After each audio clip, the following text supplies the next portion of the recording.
Hello Spiderlings, and welcome to my guide of the 6 prime locations to build yourself a starter base, with a bonus location thrown in at the end also.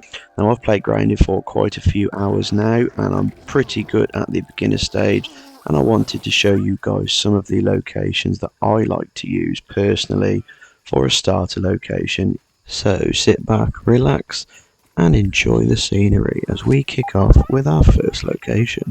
So first up we have location 1, which is the baseball, as you can see situated on the map here. This is just outside the kids case where you start the game, making it one of the best and favourite locations to start your first base. Pros I love about this base is that it's well up off the floor, as you can see here, so none of the bugs are going to be reaching you that you need to worry about early game.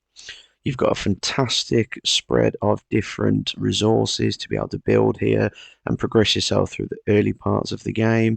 Just down the road you can have use of the lab that is nearby too, and it's just an all-round fantastic little place to get yourself up, off and out of the floor early game. Location number 2 is the Old Oak branch, which again situated here on the map. Now this is another brilliant location to get yourself up off the floor again. There are quite a few lawn mites on top of this Old Oak branch. Now again, it gets you nice and up off the floor. You've got plenty of real estate to actually build, and you've got fantastic early day resources to get yourself nice and settled in the early game of grounded. So you've got the grass, as you can see, the clover leaves are nearby. You've got plenty of dandelions here as well. You've got the dry grass as well. As I said, the resources are in abundance. You've also got the fuzz from the mites, which you can use to make your arrows, along with the thistle plants nearby. Again, it gets you up off the floor and out of the way of all the early game bugs that are going to cause you any sorts of issues. And you've got plenty of space to expand. Location number 3 is the plank of wood, which is just next door to the oak branch. You can access the top part of the plank that we have built on here from the bottom of the plank. We've got ourselves some base defences laid down purely because there are some orb weavers and some spiderlings in the local area.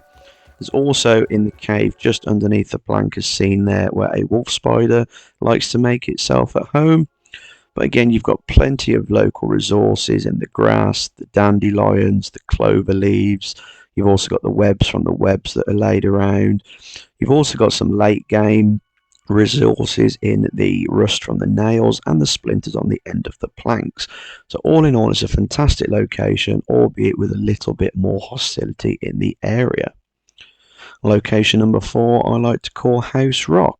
Now this is situated on a nice big flat rock towards the pond area next to the flower bed fence. And it's a fantastic flat area where you can build to your heart's content.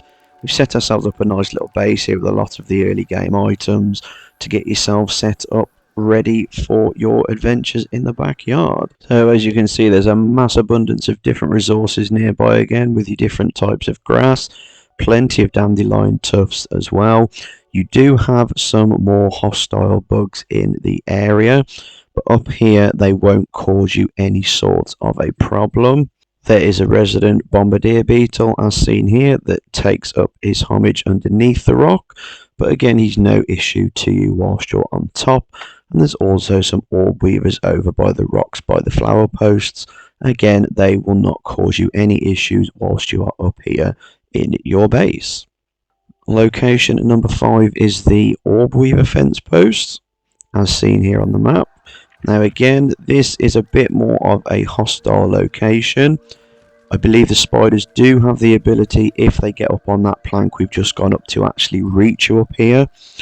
But the reason I love this location is because, again, you've got a massive abundance of resources nearby. You can spread yourself along the fence post, but you've also got the use of that lab situated right underneath the leaf at the entrance of how I've built this base. So you've got plenty of opportunity to scan all of your resources that you're finding within the backyard to increase your recipes. So again, there's plenty of hostility in the area. However, there's also an abundance of resources, and you're also not too far from a trip to Burgle, and it is quite a central location to the whole map of the backyard. Location number 6 is the flower bed post on the opposite side of the yard of the oak tree. Now this is where we have our base set up in our Let's Play, and it is the first time I've ever used this area, and I must admit it is a cracking place that I've fallen in love with. Plenty of abundance of resources again. The grass is a little bit limited. You do have to go a little bit further out to the left of the front door as you look at it now, but there is still plenty of it around. Plenty of weed stems, plenty of dry grass, and you've got all of the other materials needed for your early day expeditions. You're within shooting distance of all of the acorns at the oak tree. All of those respawn as well, so you can farm those to your heart's content. And again, you're nice and central to the map and very close to visiting Burgle as and when your needs require it.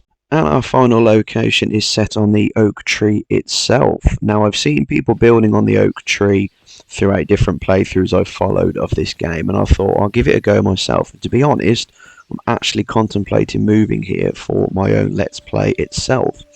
The reason being is it is such a central location. You can build yourself all the way around the oak tree and surround it, so you can actually access every single inch of the yard, be it the upper yard, the sandbox, the picnic table, the hedge, even the starter area and the haze area. It's just such a central location. You can build so much real estate up here because you can spread out as far as you need to do so. And again, because you're well up off the floor, you've got no issue of any sort of bugs from the floor attacking you. The only ones you do need to worry about, really, is if you annoy the honeybees at the picnic table or the mosquitoes around the yard themselves. The only downside is it is very limited resource-wise, depending on which part of the oak tree you actually build from, because all of the area around the oak tree is quite sparse for resources. But if you're willing to put the work in, put the time in collecting your resources and shipping them all back here, then it is an absolutely fantastic location for you to build on. So there you have it, Spiderlings. That is my guide to the prime locations to build yourself a starter base. Now, I hope you've enjoyed going through this guide. This is my first attempt at a guide, so I've hit the ground a bit green on this one. But if you've got any more tips or any more ideas of base locations that you like to build yourself, please drop it in the comments and I'll be more than glad to review them and update this guide at a later date with those suggestions. But for now, Spiderlings, have yourselves a wonderful day. I'll catch you in the next one.